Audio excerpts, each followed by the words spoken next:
أولا منذ عينني جلالة الملك رئيسا للحكومة مكلفا بتشكيلها، شرعت في إجراء المشاورات الأولية وبعدها مشاورات أخرى بغية تشكيل هذه الحكومة بل التعجيل بتشكيلها. وأود في البداية أن أعبر مرة أخرى عن اعتزازي بالتعيين الملكي، كما أود أيضا أن أوجه بهذه المناسبة تحية تقدير وإجلال للأستاذ عبد الإله بن كيران الأمين العام لحزب العدالة والتنمية على الجهود التي بذلها طيلة المرحلة الماضية، والتي بذل فيها جهد كبير. وأريد أن أستحضر هنا ما ذكره بلغ الديوان الملكي من الإشادة برئاسته للحكومة طيلة السنوات الخمس الماضية، حيث وصفه بلغ الديوان الملكي بأنه قاد الحكومة بكفاءة واقتدار ونكران ذات. كما أريد أن أوجه إليه التحية والشكر أيضا على الدعم الذي قدمه لي شخصيا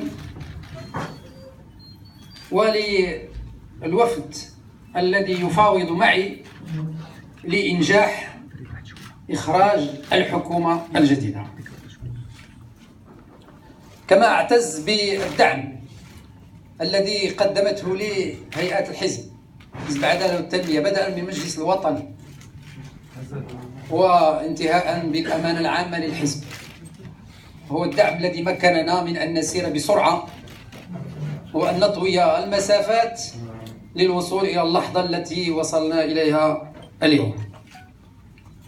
وخلال المشاورات التي فتحتها منذ يوم الثلاثاء الماضي استقبلت فيها الأحزاب الممثلة في البرلمان، وهي الأحزاب التي حرصت على أن تعبر عن آرائها، وأغلبها بل كلها مستعدة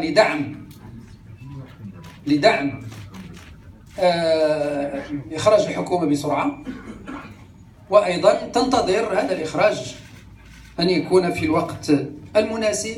ومن خلال تلك المشاورات اتضح بأن هناك أجواء إيجابية عموما في الساحة السياسية مناسبة لولوج هذه المرحلة. ولا بد أن نستحضر هنا بطبيعة الحال أننا جميعا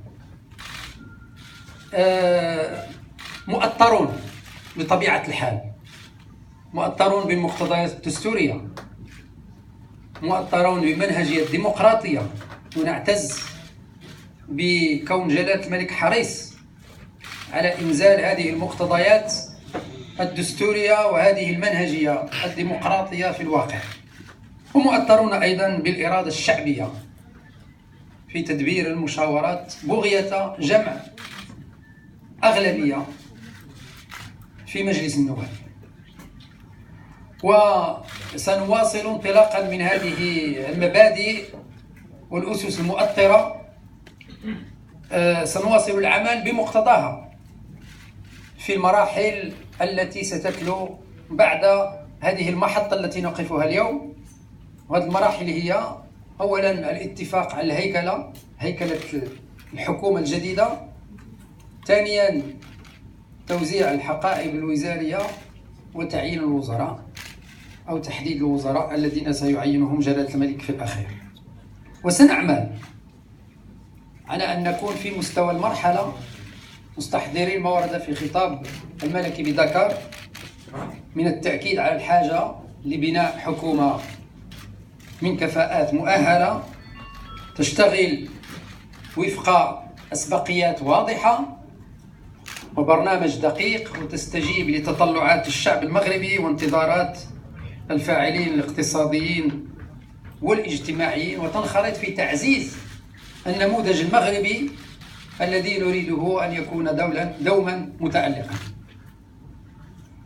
انطلاقا من ذلك وبناء على نتائج المشاورات واللقاءات التي أجريناها، يسرني أن أخبركم أنه تقرر تكوين الأغلبية الحكومية من 6 أحزاب، هي حزب العدالة والتنمية، التجمع الوطني للأحرار، الاتحاد الدستوري، الحركة الشعبية، الاتحاد الاشتراكي والتقدم الاشتراكي. وقد أمنى هذا القرار بالخصوص الإرادة الحازمة لتجاوز العقبات التي حالت دون تشكيل الحكومة في الشهور الماضية. سنعمل إن شاء الله سويا لإرساء حكومة قائمة على هيكلة فعالة وناجحة ومناسبة، وقد بدأنا النقاش في هذا الإطار اليوم وسنستمر في الأيام المقبلة. وأيضا إرساء حكومة تعكس الأولويات الكبرى التي تفرضها المرحلة، وفي مقدمتها إصلاح الإدارة الذي خصص له جلالة الملك خطاب افتتاح الدورة التشريعية وأيضا الماضية، وأيضا رفع تحدي جودة الخدمات في التعليم والصحة والشغل ومقاومة الفساد وغيرها من العديد من الأوراش ذات الأهمية وذات الأولوية. وأيضا سنستحضر أهمية السياسة الإفريقية التي نهجتها بلادنا والتي تفرض توجهات مهمة مفيدة جدا للقارة الإفريقية ولبلدنا على مختلف المستويات، سياسيا اقتصاديا واجتماعيا وغيرها. وسنحرص بطبيعة الحال على الاستمرار في دعم وفي إتمام الإصلاحات التي بدأت في إطار الحكومة الماضية والتي رعاها أيضا جلالة الملك. ونذكر منها بالخصوص إصلاح منظومة العدالة وتنزيل رؤية 2030 بالنسبة للتربية، لإصلاح التربية والتكوين، إنجاح ورش التنمية القروية ورش مهم جدا أيضا، تطبيق الاستراتيجية الوطنية المتعلقة بالطاقة وغيرها من الأوراش ذات الأهمية وذات الأولوية. وسنتجه مباشرة ابتداء من غد إن شاء الله في تكوين لجنة ستنكب على إعداد البرنامج الحكومي بموازاة مع إتمام ورش يعني ورش هيكلة وإخراج الحكومة إلى حيز الوجود. أريد أن أؤكد مرة أخرى لجميع المواطنين وجميع المواطنات وجميع الفاعلين والمتتبعين أننا عازمون على الإسراع بإخراج حكومة تكون إن شاء الله في مستوى التحديات.